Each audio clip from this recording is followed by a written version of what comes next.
Pastor जी, मैं बताना चाहती हूँ कि मैं एक हिंदू फैमिली से हूँ। सबसे पहले तो मैं खुदा का शुक्रगुजार करती हूँ कि खुदा ने मेरी ज़िंदगी में इतना बड़ा काम किया कि जो मैंने अपनी ज़िंदगी खुदा को दी। मेरा बेटा बहुत बीमार था, हम लोग उसको हॉस्पिटल लेके गए तो डॉक्टर ने हमें बताया कि उसके हार्ट में होल है, तो उन्होंने उसको हॉस्पिटल में भेजा। तो जब वहाँ पे हम लोग लेके गए, उन्होंने बोला कि इसका ऑपरेशन करना पड़ेगा, हमें इसको बाईपास करना पड़ेगा। हम कल इसको 11 बजे वहाँ से लेके जाएंगे ऑपरेशन के लिए। ना तो मेरा बेटा वेट पुट ऑन कर रहा था, उन्होंने उसको रखा हुआ था अलग कमरे में। तो तब मैं खुदा के बीच में विश्वास नहीं करती थी। उस वक्त मैं साईं बाबा को बिलीव करती थी, लेकिन मेरे पूरे ससुराल वाले खुदा को बहुत बिलीव करते थे। लेकिन कभी भी उन्होंने मुझे फोर्स नहीं किया कि हम लोग खुदा को माने। उन्होंने बोला जब तुझे खुदा टच करेगा तब तुम खुद ही खुदा के आगे दुआ करोगे।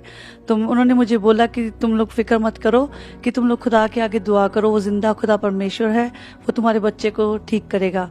तो मैंने जब देखा कि डॉक्टरों ने कहा, सर्जनों ने आके चेक किया, उन्होंने बोला कि हम लोगों को इसका बाईपास करना ही पड़ेगा, तो ना वो उसका वेट पुट ऑन हो रहा है।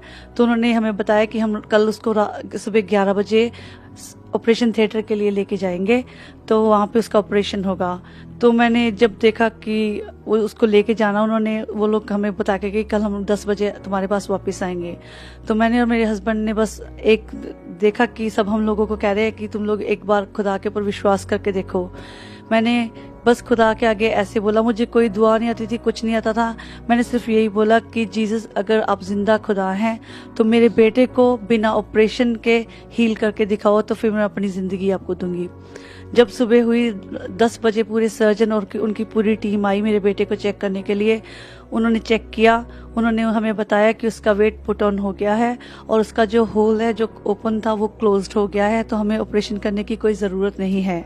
उन्होंने बोला कि तुम लोग इसको घर में लेके जा सकते हो, लेकिन हम इसको एक 2 हफ्ते के बाद चेक करेंगे। जब हम दोबारा 2 हफ्ते के बाद अंदर हॉस्पिटल लेकर गए, डॉक्टर ने बोला कि वो एकदम से सही है, उसको कोई ज़रूरत नहीं है किसी दवाई की, उसको हम लोग 5-5 साल बाद चेक करते रहेंगे। अभी मैं खुदा का इतना शुक्रगुजार करती हूँ कि मेरा बेटा 17 साल का हो गया है, तो वो ठीक है। ये सब कुछ खुदा की वजह से है। तो जब खुदा ने मेरे बेटे को छुआ, उसे ठीक किया, तो फिर मैं एक दिन ऐसी खुदा के आगे मैं खुदा के गाने सुन रही थी, तो तब मेरे को ऐसा लगा कि जैसे मुझे पवित्र आत्मा ने छुआ है। तो मेरे को पता नहीं था ये होली स्पिरिट क्या है। तो मैंने जल्दी से पानी लिया और मेरे को दुआ वगैरह कुछ नहीं आती थी। मैंने खुदा के आगे यही बोला कि जीसस, मुझे कोई दुआ नहीं आती, मुझे कुछ नहीं आता। मैंने जब शादी के वक्त उन्होंने मुझे बपतिस्मे के लिए बोला, तो मैंने पानी के जब उन्होंने करना था, मैंने वैसे ही हाँ बोला कि हाँ मैंने एक्सेप्ट किया। पर मैंने कोई एक्सेप्ट नहीं किया था, क्योंकि हम लोग लोगों से झूठ बोल सकते, लेकिन खुदा के आगे हम लोग कभी कुछ छुपा नहीं सकते। तो मैंने फिर जब खुद उठ के जल्दी से ग्लास में पानी लिया, मुझे कुछ नहीं पता कि मैंने कैसे दुआ करनी, कैसे कुछ करना। मैंने घुटने नीचे लगाए, मैंने खुदा के आगे यही बोला कि जीसस, मैं आज ये पानी आपके नाम में पीऊंगी। मुझे नहीं पता ये क्या है, पर मुझे पता कि ये मैं जानती हूँ या आप जानते हैं। आज से मैं अपनी ज़िंदगी आपको देती हूँ। और मैंने खुदा के नाम पे वो जब पानी पिया, मैंने खुदा से सिर्फ एक ही बार कहा कि खुदावंद, मैं आपको सिर्फ देखना चाहती हूँ, मुझे एक बार अपने आपके मुझे दर्शन करने हैं। तो मैं आप सब बहन भाइयों को बोलना चाहती हूँ कि खुदा से जब हम लोग मांगते हैं वो देता है। तो आप लोगों को सबको मैं यही कहना चाहती हूँ कि आप सच्चे दिल से खुदा से मांग के देखो, वो देगा। जब उसने मेरी दुआ को सुनी, वो आप लोगों की दुआ को भी सुनेगा। तो उसी दिन शाम को 7 बजे मुझे खुदा ने दर्शन दिए।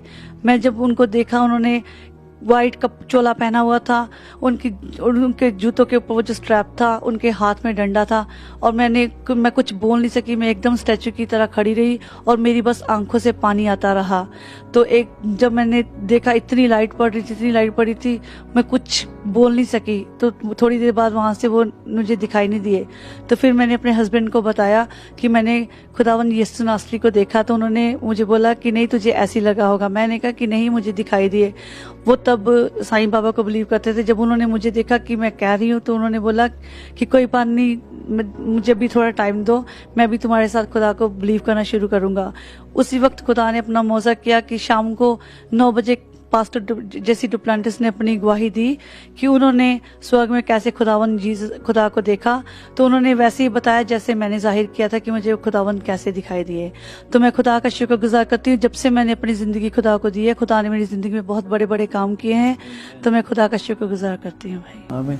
आपने एक और एक्सपीरियंस भी मेरे साथ ये शेयर किया कि जब खुदावन यीशु मसीह आपको मिले, फिर खुदावन ने आपको ख़ास बरकत दी और आपको बरकत दी कि आप लोगों के लिए दुआ करें जो दुखी हैं, जो मुसीबत में हैं, और खुदा ने ख़ास आपको गिफ्ट दिया कि आपको रोया के ज़रिए पाकरू कलाम आपसे करता रहा। थोड़ा सा आप उसके मुतालिक बताएं। कि मुझे आवाज़ आती थी कि तू किसी के लिए ये दुआ कर, ऐसे कर, वो कर, तो मेरे को खुदा ने बताया कि किसी के लिए दुआ कर।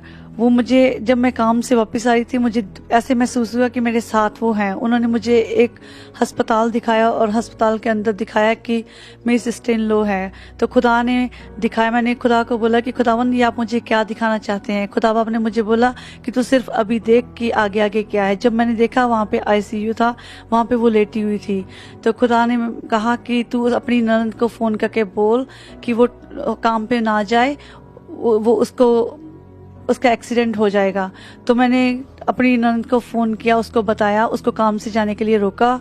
तो खुदावन ने जब मुझे ऐसे बोला, मैंने उसको बताया। उन्होंने बोला कि मैं खुद दुआ करके आपको बताऊंगी कि मैंने काम पे जाना है कि नहीं। तो मैंने उसको बोला कि ठीक है, जब आप तैयार होंगे तो मुझे बताएं। तो खुदा ने मुझे बोला कि तू अपने पूरे ससुराल वालों को बुला के यहाँ पे मेरे नाम की जय जयकार करो, क्योंकि मैंने आज तुम्हारी ननद की ज़िंदगी बख्शी है। तो मैं खुदा का शुक्रगुजार करती हूँ। उसी वक्त फिर मुझे खुदा ने बोला कि तू तेल ले, तेल के ऊपर दुआ कर। तो मैंने तेल के ऊपर दुआ की, जैसे जैसे मुझे खुदा ने बताया मैंने वैसे ही दुआ की। फिर खुदावन ने मुझे बुलाया कि एक एक बंदे का, मेरे फैमिली मेंबर्स का नाम ले लेके एक एक का मुझे स्क्रिप्चर्स दिए बाइबल में से कि एक एक का ये नाम है, वो ये स्क्रिप्चर्स पढ़ेंगे। जब मेरे ससुराल वाले सारे आ गए, हम लोगों ने सबने इकट्ठे होकर दुआ की। तो वो मेरी ननद जो थी वो हमेशा अपनी फ्रेंड से लिफ्ट लेती थी। मैंने अपनी ननद को बोला अगर तूने काम पे नहीं जाना तो अपनी फ्रेंड को भी मना कर दे, कहीं उसके ना कुछ हो जाए। उसने बोला कि नहीं, वो सिख फैमिली से शायद उसको कोई प्रॉब्लम ना हो जाए, पता नहीं वो लोग विश्वास करेंगे कि नहीं। तो हम लोगों ने, ये सब लोग आए, तो जब मैंने दुआ वगैरह की, हम लोगों ने इकट्ठे होके, तो खुदा ने मुझे बोला कि अब अपनी ननद को खड़ी करके उसके लिए दुआ कर। जैसे ही मैंने उसके लिए दुआ करनी शुरू की, खुदा ने उसको छुआ और वो पीछे को गिर गई। तो जब वो तेल बचा था, मैंने सोचा कि पता नहीं ये तेल अभी मैं इसका क्या करूँगी। खुदा ने मुझे बोला कि तो अपने निजी कामों के लिए इस तेल को यूज मत करना, ये तेल मैं तुझे मसा करता हूँ, तू पूरी कौम, सारी कौमों में जाके मेरे नाम में लोगों को उनके लिए दुआ कर। तो मैं खुदा का शुक्र करती हूँ। उस दिन शनिवार था जिस दिन मैंने अपनी ननद के लिए दुआ की। वो काम पे नहीं की दुआ, हम लोगों ने सबने घर पे बैठ के की, शुक्रगुजारी की। वो लोग सब चले गए। सोमवार को मेरी ननद का फोन आया, उन्होंने बताया कि अच्छा वो मैं काम पे शनिवार को नहीं गई थी, क्योंकि जिस कार में मैंने जाना था उस कार का एक्सीडेंट हो गया। जिस साइड पे उसने बैठना था वहाँ पे स्टाफ बस ने वहाँ पे उसको गाड़ी को हिट किया और सारी गाड़ी राइट ऑफ हो गई। तो मैं खुदा का शुक्रगुजार करती हूँ कि खुदा ने उसकी जिंदगी को बचाया। खुदावंद आपकी जिंदगी में इस तरह से काम करता है। जी भाई। कुछ ये बताएंगे कि बहुत सारे अजीज आपको देख रहे हैं, आप वो लोग जो डिस्करेजमेंट की जिंदगी बसर कर रहे हैं, जो मायूसी में हैं और जो बुत परस्ती में हैं, जो सच्चाई को नहीं जान रहे, जो यीशु को आज भी डिनाई करते हैं और लोगों के पीछे लगे हैं, पैसे के पीछे लगे, ऐसे लोगों के लिए आप क्या बोलोगे? मैं बस उन लोगों के लिए यही कहना चाहती हूँ कि खुदा के आगे एक बार अपनी दुआ करके देखें, उसको आजमा के तो देखें। खुदा ने कहा कि मांग के तो देखो मैं तुम्हें दूंगा, खटखटाओगे तो खोला जाएगा, ढूंढोगे तो पाओगे। जब हम लोग ढूंढेंगे नहीं तो उसको पाएंगे कैसे? वो जिंदा खुदा है, वही रोशनी है, वही राह है और वही हक है। मैं सब बहन भाइयों को यही कहना चाहती हूँ कि जब हम लोग खुदा को मांगते हैं वहाँ पे कोई पैसा नहीं लगता। तुम लोग बस अपनी सच्चे मन से खुदा के आगे दुआ करके देखो। मैं तो आप लोगों के सामने हूँ कि मैं एक हिंदू फैमिली से हूँ। मेरा बेटा कैसे तड़प रहा था। खुदा जब उसकी जिंदगी में इतना बड़ा काम कर सकता तो आप लोगों की जिंदगी में बड़ा काम क्यों नहीं कर सकेगा? Thank you very much. मैं बहुत खुदावंद का शुक्रगुजार हूँ कि आज खुदावंद ने हमें मौका दिया, और मौका भी एक ऐसी जगह पे दिया जो होली लैंड है। खुदावंद ने हमें मौका दिया कि हम इस होटल रूम में बैठकर उसकी गवाही को टेस्टिफाई कर सकें। He is a living God. और दोस्तों, जब आप इस प्रोग्राम को देख रहे हैं तो मैं आपको बताना चाहता हूं, जैसा इस बहन ने जिक्र किया, आपको बताना चाहता हूं, बार बार उन्होंने वर्ड खुदा का लफ्ज बहुत सारे लोग यूज करते हैं, लेकिन हम जिस खुदा की बात करते हैं वो एलोहीम है, वो अदोनाई है, वो यहोवा जरे है। हमारा खुदा जो मुजस्सम हुआ, जिसका नाम यीशु मसीह है, जो इस दुनिया में आया और जिसके बारे में लिखा है राह, हक और जिंदगी मैं हूं, जो कहता है मांगो तो तुम्हें दिया जाएगा, दरवाजा खटखटाओ तो तुम्हारे लिए खोला जाएगा, जिसके बारे में कलाम मुकद्दस टेस्टिफाई करता है। सो हम उस खुदा की बात करते हैं जो आंखों से दूर नहीं है। जब आप उसे पुकारते हैं तो वो वहां आ मौजूद होता है। कलाम में इसका जिक्र है, it is written I will never leave you nor forsaken you. So खुदावंद हर वक्त हमारे साथ मौजूद है। मैं आपको इनकरेज करना चाहता हूं, अगर आप इस सिचुएशन में हैं, अगर आप डिस्करेजमेंट में जिंदगी बसर कर रहे हैं, परेशानी में हैं, दुख में हैं, तकलीफ में हैं और आप दूसरे खुदाओं की तरफ भाग रहे हैं, तो एलोहीम के पास आए, एदोनाई के पास आए, जो मुजस्सम हुआ यीशु मसीह की सूरत में और हमारे दरमियान रहा, ताकि हम उसका जलाल देख सकें, ताकि उसके मार खाने से हम शिफा पा सकें। आप उसे पुकार के तो देखें, क्योंकि वो लिविंग वाटर है, वो हमारी जिंदा उम्मीद है। आप उसे पुकारेंगे, वो आ मौजूद होगा।